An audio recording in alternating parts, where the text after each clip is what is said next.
নমস্কার বন্ধুরা, সংস্কৃত বিদ্যাচর্চা চ্যানেলে আপনাদের সকলকে স্বাগত জানাই। বাংলা থেকে সংস্কৃতে অনুবাদ বিষয়ে আজকে দশম পাঠের আলোচনা শুরু করছি।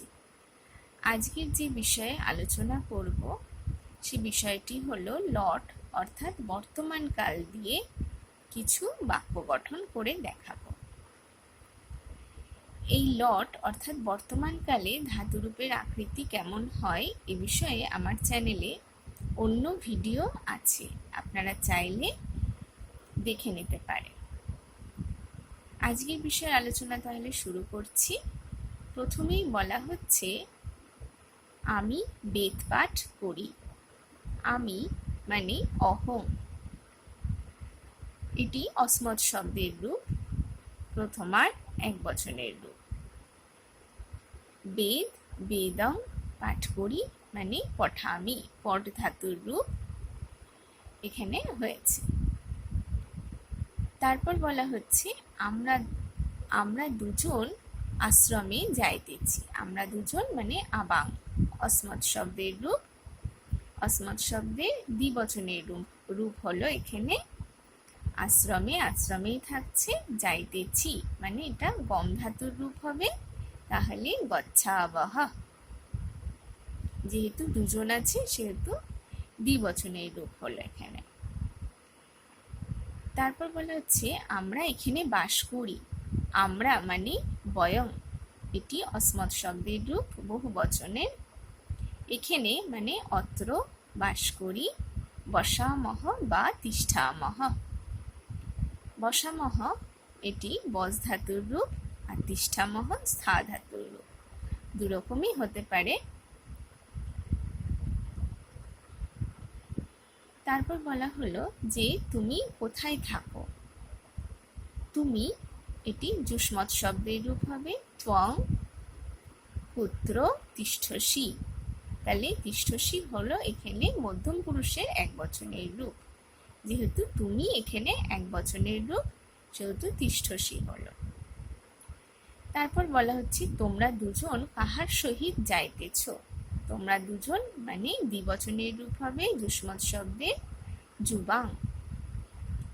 কাহার সহিত কেন সহ। যাইতেছ মানে যাওয়া মানে গম ধাতুর রূপ হবে গচ্ছথঃ, দ্বিবচনের রূপ মধ্যম পুরুষের। তারপর বলা হলো তোমরা সকলে এখানে খেলা করিতেছ। তোমরা সকলে মানে জুয়ং, এটিও যুষ্মৎ শব্দের বহু বচনের রূপ। এখানে মানে অত্র খেলা করিতেছ। খেলা করা মানে ক্রীড় ধাতুর রূপ হবে ক্রীড়থ। এটি যেহেতু তোমরা সকলে বহু বচনের রূপ, তাহলে ক্রীড়থ বহু বচনের রূপই হচ্ছে।